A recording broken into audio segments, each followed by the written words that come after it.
So I did a video about the most disturbing mystery solved by Google Maps, but now we got one about the most disturbing locations found on Google Maps.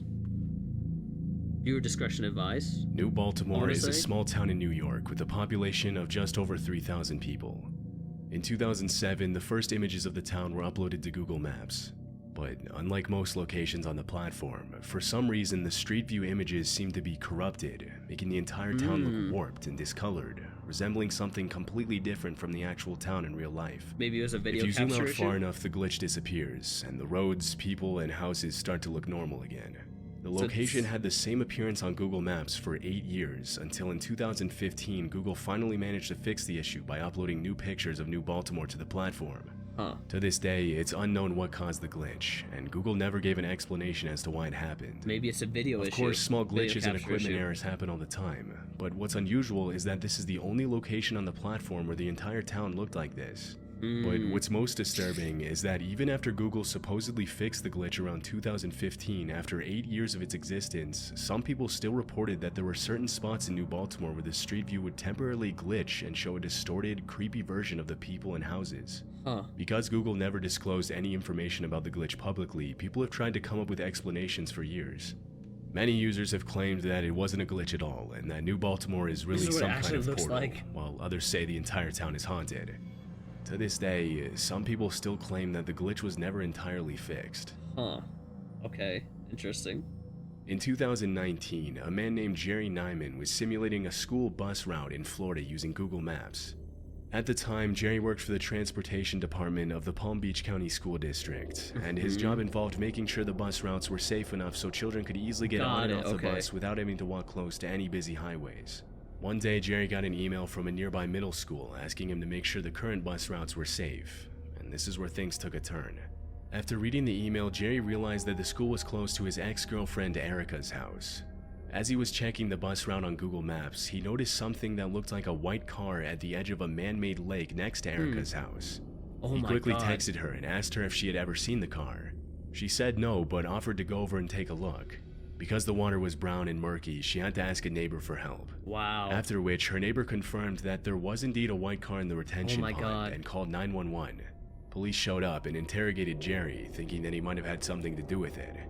But he explained that he had just found the car on Google Maps. Yeah. Shockingly, after pulling the car out of the pond and looking inside, the police found a man's skeleton still wearing a seatbelt in the driver's seat. As it was later revealed, the car belonged to a man named William Mould, a 40-year-old mortgage broker who had disappeared way back in 1997.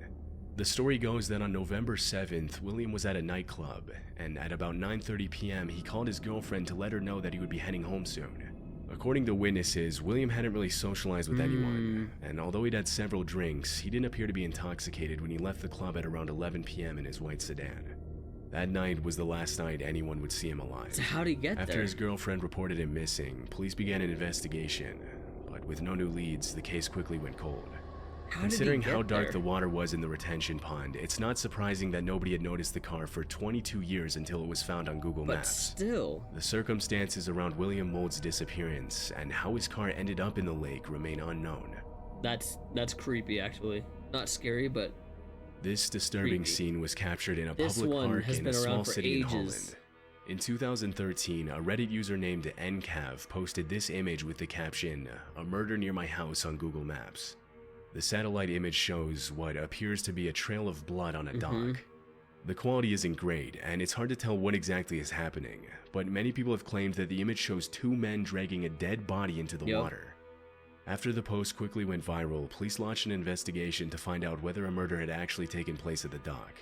Investigators and reporters thought they might get valuable information by interviewing nearby business owners, but nobody had seen anything suspicious. okay. If it was a murder, getting rid of a dead body in the middle of a popular public park in broad daylight is questionable. But Yeah, as you'll how do soon they see, do that? stranger and more disturbing things have been captured on Google's satellite images. A week after the image was posted, a 52-year-old woman named Jacqueline Kunen claimed that the image shows her and her friend playing with her brown golden retriever, and that the trail of liquid was actually water from the dripping dog, which looks dark red in the picture because of the lighting. While this is a possibility, crime scene investigators Wait. Person one shadow, person one dog on the ground, person two towards arrow touching something. Person 2 is touching dog's head. See person 2 shadow. Good boy. Ball wet stains behind the ball. I mean, is it? Aren't fully Maybe? convinced. Forensic analysts say that the stains look exactly like blood looks in the satellite image, and that the stain patterns on the dock show a clear dragging pattern, as if something heavy had been dragged on the dock, not a dripping pattern. Years after the original image was captured, a forensic team analyzed the scene with special equipment. They found no traces of blood on the dock, but they said it's possible the blood could have fully faded after so much time. Whether the satellite captured an innocent image of two women playing with a dog or something much more gruesome remains unconfirmed. That's Strangely, creepy. if you look at the dock on Google Maps today, there's a bright red circle with two lines in the center of the dock, but I couldn't find an explanation on what this means. Weird. Really in a weird. random location in Sonora, Mexico, Nah, that's a Google this is Street View car creepy. photographed four masked men standing in the middle of the road. On one side of the road, a man wearing a Scream mask can be seen next to another man wearing a Mexican wrestling mask over his face. I'm sorry, but if this is me driving on this road, I'm flooring it, dude. I am not driving slow to see what's going on. I'm flooring it out of A there. third person with a werewolf mask stands in the middle of the road alongside another man wearing a balaclava and a hat. After the discovery was posted on Reddit about a year ago, people started coming up with theories to explain the strange. I avoid resorts like the flu unless I feel like spending $5 for beer.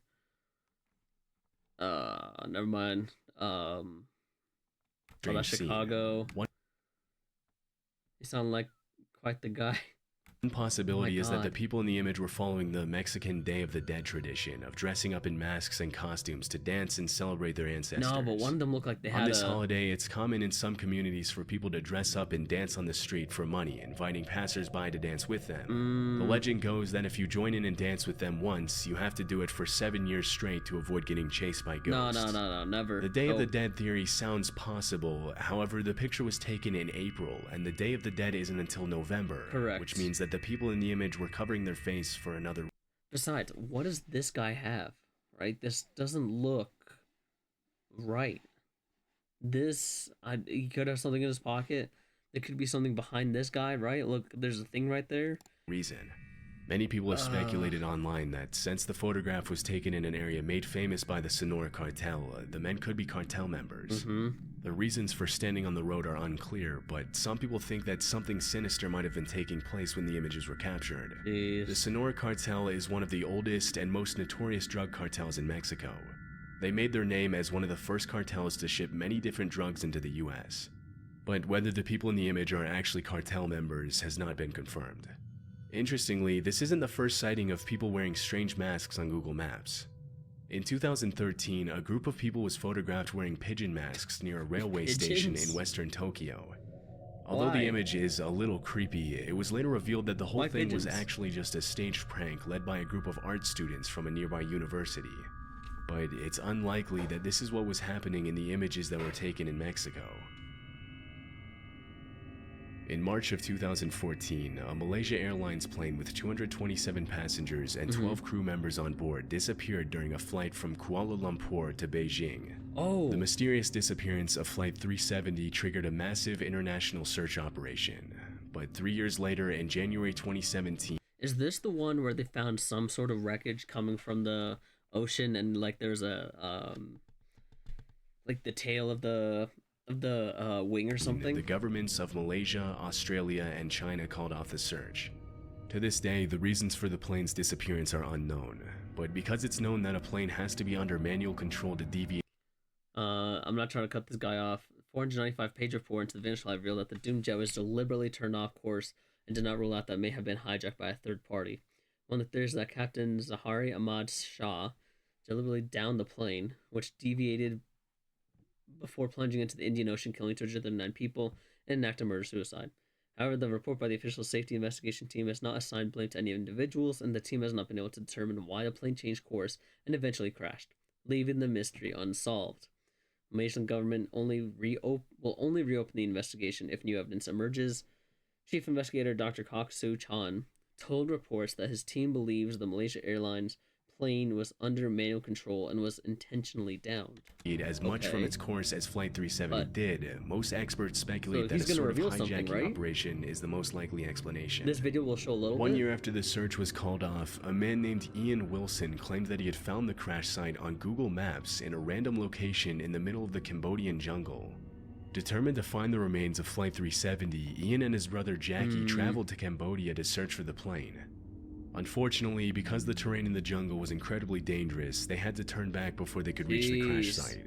But the brothers plan to Ugh. return to the Cambodian jungle sometime in the future to find it. Although it's disturbing to see a plane stranded in the middle of the jungle, authorities have clarified that it's unlikely that this is the lost Malaysia Airlines plane. You can only Random go and debris check. was found from Flight 370 on the shores of different countries on the African coast 2 years before the Google Maps sighting. And it would have been almost impossible for this debris to have made its way from the Cambodian jungle to the beach, across the Indian Ocean, and onto the shores of Madagascar and Tanzania. That's true. But there's also evidence that suggests this could be the crash site of Flight 370. For example, We should at go the and time the check plane then. lost contact with the operations center, it was reportedly in Cambodian airspace. Also, the missing Malaysia Airlines plane was a Boeing 777, which measures about 242 feet, and using the measuring tool on Google Maps, the length of the plane in the satellite image is almost a pretty perfect close. match. Some Pretty close. Cambodian residents also revealed during interviews that they had seen a plane with a kite-like emblem flying overhead in that same area around the date of the Yeah, crash. see? The Go and check contradicting it. evidence triggered a conspiracy theory, with people claiming that the debris had been planted on the shores of African countries by the Malaysian government to close the case quickly and avoid having to admit that they completely botched the initial search for the plane. Wow. Because it's still unknown where Flight 370 crashed, this could be a possibility. But even if this isn't where Flight 370 went down, the fact that there's a random, undocumented plane stranded in the middle of the Cambodian it's jungle creepy. is pretty unsettling. Yeah. That one's creepy. The story behind this Google Maps image is particularly disturbing. On the night of August 14th, 2009, Kevin Barrera's life was tragically taken on a footpath crossing the railroad tracks that separate North Richmond from San Pablo, California. His remains were discovered the next morning by a passerby, and police soon showed up at the scene of the crime. Investigators never found a motive for the event, and the crime was sadly never solved. 4 years later, in 2013, the boy's father was using Google's satellite Oh, view no. when he noticed something pretty disturbing. For some unknown reason, the satellite image of the area just so happened to be captured on the exact day after the incident. Wow. The aerial view shows a police car and a group of 5 investigators standing next to the tracks. Disturbingly, also seen is Kevin Barrera. After Kevin Barrera's father reported the image, Google Maps took it down 8 days later. Good. But the damage to the family had already been done. Oh, shoot. This area of Richmond, known as the Iron Triangle, is reportedly a big homicide hotspot. Between February and October of 2013, 6 people were killed near the railroad tracks. Although these kinds of events are still being reported in that area to this day, this is the only time one of them was captured by Google's satellite images and shown publicly on the platform. That's messed up, though. That you think with the amount of things being done, shown, whatever, they would take this down quick, right? Oh my gosh. And just destroy this entire thing. Destroy this area. It's bad juju. Oh my gosh. It's unfortunate for the family and I feel bad for them, but they need to get rid of this area and Google should have taken down that picture sooner. Oh, that's unfortunate, man. That was actually really disturbing. I'll be honest, like I keep getting goosebumps. You can't see it, but I still have goosebumps though. That was probably the most disturbing thing I've watched all day.